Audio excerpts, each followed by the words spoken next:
Hi అండి, అందరికీ నమస్కారం. అందరూ ఎలా ఉన్నారు? అందరూ బాగుండాలి అని మనస్ఫూర్తిగా కోరుకుంటున్నాను.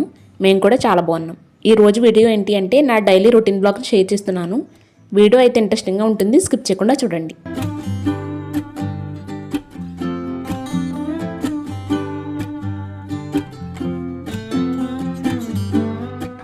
కనీసం వారానికి ఒక్కసారైనా ఇలా బెడ్షీట్స్ని బ్లాంకెట్స్ అన్నీ కూడా చేంజ్ చేసేస్తాను. అందుకని ఇక్కడ ఇవన్నీ కూడా తీసేసుకుంటున్నాను ఫస్ట్ అయితే.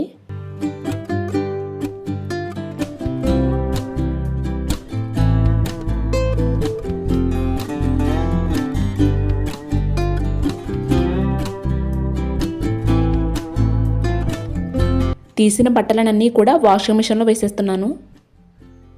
నేను వాషింగ్ మిషన్ తీసుకోకముందు అనుకునేదాన్ని, నేను బట్టల్ని హ్యాండ్ వాష్ చేసేదాన్ని కదా, హ్యాండ్ వాష్ చేసినంత పర్ఫెక్ట్గా అంత క్లీన్గా అయితే మనకి బట్టలు వాష్ చేసి ఇవ్వదేమో అనుకునేదాన్ని.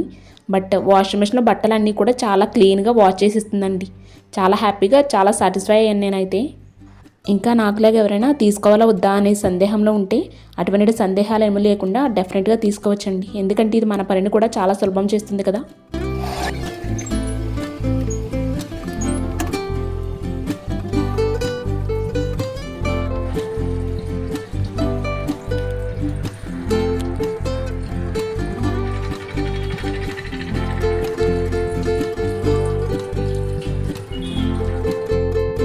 ఈలోపు నేను కూడా ఫ్రెష్ అప్ అయి మిగిలిన పనులు చేసుకుంటున్నాను. బెడ్షీట్ని తీసేసాను కదా, ఇప్పుడు వేరే బెడ్షీట్ వేసుకుంటున్నాను. బెడ్షీట్ వేసుకున్నప్పుడే ఇలా నీట్గా సెట్ చేసుకుని లోపలికి ఫోల్డ్ చేసి పెట్టుకున్నామంటే బెడ్ ఎప్పుడు కూడా నీట్గా ఉంటుంది. అలాగే బెడ్షీట్ కూడా చెక్కు చెదరకుండా అందంగా కనిపిస్తుంది. ఇక్కడ పిల్లోస్ చూస్తున్నారు కదా, కలర్ అయితే కొంచెం కూడా మారకుండా, ఒక్క మరక కూడా లేకుండా ఎంత నీట్గా ఉన్నాయో. ఇలా మనం మెయింటైన్ చేసే దాన్ని బట్టి ఉంటుందండి. మనం యూజ్ చేయలేని టీషర్ట్స్ ఉంటాయి కదా, అంటే చిరిగిపోయినవన్నా లేదా కలర్ మారిపోయినవన్నా పక్కన పెడుతూ ఉంటాము. అటువంటి వాటిని ఇలా పిల్లోస్ వేసుకుని దీనిపైన పిల్లో కవర్ తొడగామంటే చాలా నీట్గా ఉంటాయండి పిల్లోస్ ఎప్పుడు కూడా. ఇంకా ఎప్పుడు చూసినా కొత్తగానే అనిపిస్తూ ఉంటాయి. ఎందుకంటే మనం ఇలా ఫస్ట్ టీషర్ట్స్ వేస్తున్నాం కదా, మనకి స్వెట్ లాంటిది ఇటువంటివి అన్నీ కూడా అబ్జర్వ్ చేసుకుంటుంది అనమాట. అందుకని పిల్లోస్ ఎప్పుడు నీట్గా ఇంకా కొత్తగా ఉంటాయి.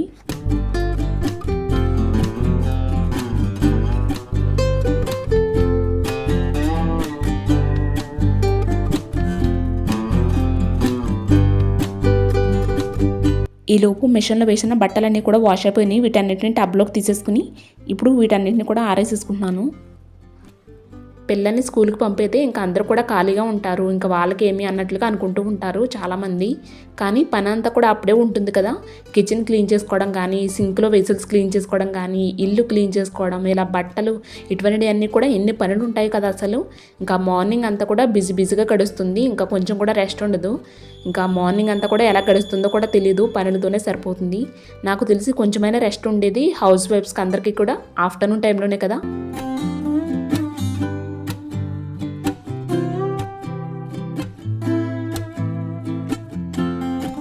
ఇంకా ఇప్పుడు ఏం చేస్తున్నానంటే ఫెస్టివల్స్ వస్తున్నాయి కదా, ఫెస్టివల్ క్లీనింగ్ సంబంధించి అన్నీ కూడా ఒక్కొక్కటి మెల్లమెల్లగా చేసుకుంటూ వస్తున్నాను. అవన్నీ కూడా మీతో కూడా షేర్ చేస్తూ ఉన్నాను. నా ప్రీవియస్ ఒక 2-3 వీడియోస్ నుంచి కూడా ఆ వర్క్స్ అన్నీ కూడా కంటిన్యూ అవుతున్నాయి, మీరు చూస్తూ ఉన్నారు కదా. ఇక్కడ ఈరోజు ఏం చేస్తున్నానంటే బీరువాలో క్లాత్స్ అన్నీ కూడా ఇక్కడ మ్యాట్ వేసుకుని మ్యాట్ పని వేసేసాను. ఇంకా తర్వాత వేటికి అవి సపరేట్ చేసుకుంటున్నాను. నా టాప్స్, లెగ్గిన్స్, చున్నీస్, ఇంకా శారీస్, పిల్లల డ్రెస్లు ఇవన్నీ కూడా వేరువేరుగా సపరేట్ చేస్తున్నాను ఫస్ట్ అయితే. అలాగే అన్ని క్లాత్స్ కూడా ఒకసారి దులిపేసుకుని తర్వాత మళ్ళీ ఫోల్డింగ్ చేసుకుంటాను. అలా చేస్తే ఏమైనా డస్ట్ లాంటిది కానీ, ఏమైనా పురుగు లాంటిది కానీ ఉన్నా కానీ పడిపోతాయి కదా. సో అందుకని ఫస్ట్ అన్నీ కూడా సపరేట్ చేసుకుని పెట్టుకున్నాను. ఇలా సపరేట్ చేసుకుని ఫోల్డ్ చేసుకుంటే మనకి పని ఈజీగా అవుతుందన్నమాట. నా ఎదురుకుండా ఇన్ని బట్టలు ఉన్నాయి కదా, ఇవన్నీ కూడా ఎప్పటికి అవుతాయో, అసలు మడతెట్టగలనా, ఇవన్నీ కూడా చేయగలనా అనిపించింది నాకైతే. కానీ ఇలా లెగ్గిన్స్, చున్నీస్ వేటికి అవి అన్నీ కూడా ఫోల్డ్ చేసుకుంటూ ఇలా పక్కన పెట్టుకుంటూ వచ్చాను. ఇంకప్పుడు నా పని అంతా కూడా చాలా సింపుల్గా అయిపోయింది.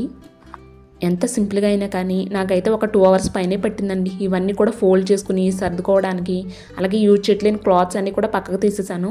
ఇలా మనం అప్పుడప్పుడు మనం బట్టలన్నీ కూడా తీసేసుకుని ఇలా ఫోల్డ్ చేసుకుని పెట్టుకున్నప్పుడు మనకి యూజ్ చేయలేని క్లాత్స్ ఉంటాయి కదా, అవన్నీ కూడా బయటకు వస్తాయి. అప్పుడు వాటన్నిటిని కూడా మనం ఎవరికైనా పూర్ పీపుల్స్ ఉంటారు కదా, వాళ్ళకి డొనేట్ చేయొచ్చు. యూజ్ చేయలేని బట్టలన్నీ కూడా అలాగే పెట్టుకుని ఉంచడం వల్ల మనకైతే ఏమీ కలిసి రాదు కదా. అంతేకాకుండా ప్లేస్ కూడా చాలా ఎక్కువ ఆక్యుపై చేసేసుకుంటుంది. మనం ఏదైనా సర్దుకోవాలన్నా కానీ ఇలా ఎక్కువ పనికిరానివి పనికొచ్చినవి కూడా ఉండడం వల్ల మనకి ఏదైనా సర్దుకోవాలన్నా కూడా చిరాకు వస్తుంది. అంతేకాకుండా చాలా మెస్సీగా కూడా అయిపోతూ ఉంటాయి కదా. అలా కాకుండా మనం యూజ్ చేయట్లేని బట్టలన్నీ కూడా పూర్ పీపుల్స్కి ఇచ్చామంటే వాళ్ళు చాలా హ్యాపీగా ఫీల్ అవుతారు. అంతేకాకుండా మనకి కూడా ప్లేస్ కూడా చాలా సేవ్ అవుతుంది కదా. అప్పుడు ఉన్న వాటిని నీట్గా సర్దుకోవచ్చు.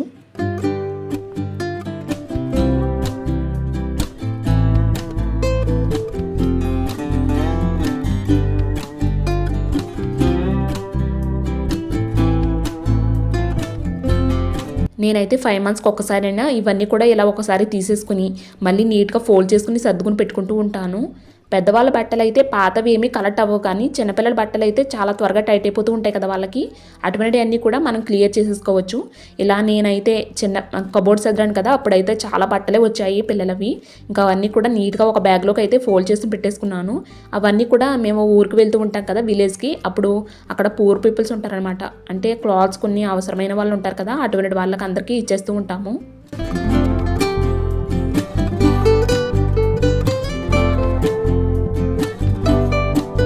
ఫెస్టివల్స్ వస్తున్నాయి అంటే చాలు ఒకరిని చూసి ఒకరం, అంటే ఒకరు పని మొదలు పెడితే మనం కూడా చేసుకోవాలి కదా అన్నట్టుగా పని మొదలు పెడుతూ ఉంటాము. అలా ఒకరిని చూసి ఒకరు మోటివేట్ అవుతూ ఇల్లంతా కూడా శుభ్రంగా చేసుకుని పెట్టుకుంటూ ఉంటాము. ముఖ్యంగా ఈ సంక్రాంతి పండగకి అయితే అందరి ఇల్లు కూడా నీట్గా ఇంకా ఆర్గనైజ్డ్గా ఉంటూ ఉంటాయి కదా.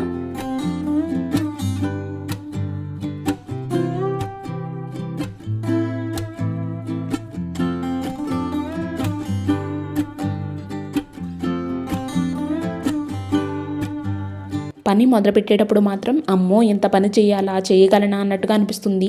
కానీ మొదలుపెట్టాక అన్ని పనులు కూడా ఇలా ఫాస్ట్గా అయిపోతున్నాయి.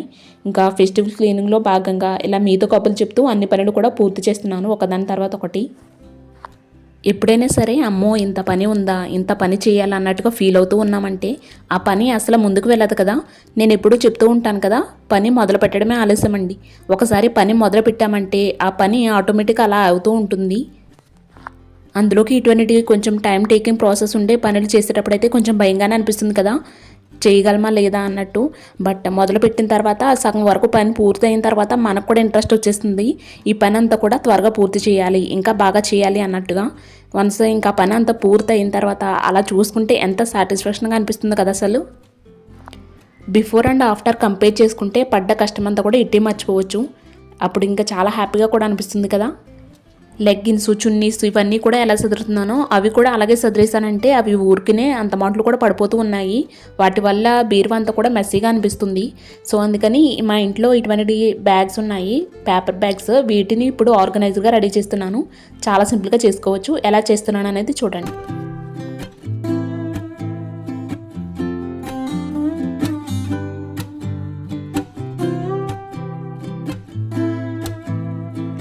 ఇలాంటి క్లాత్ ఆర్గనైజర్స్ అన్నీ కూడా మనకి ఆన్లైన్లోనే ఇంకా ఆఫ్లైన్లో కూడా అవైలబుల్ ఉన్నాయి.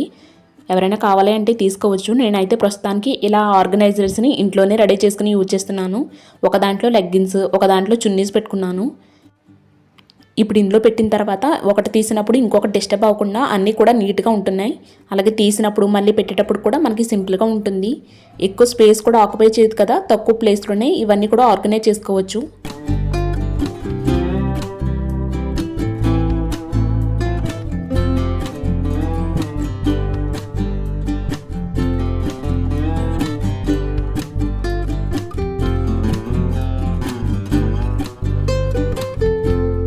ఇక్కడతో నా బీరువా ఆర్గనైజేషన్ కూడా కంప్లీట్ అయిందండి. ఎలా ఆర్గనైజ్ చేశాను అనేది ఒకసారి చూపిస్తున్నాను చూడండి.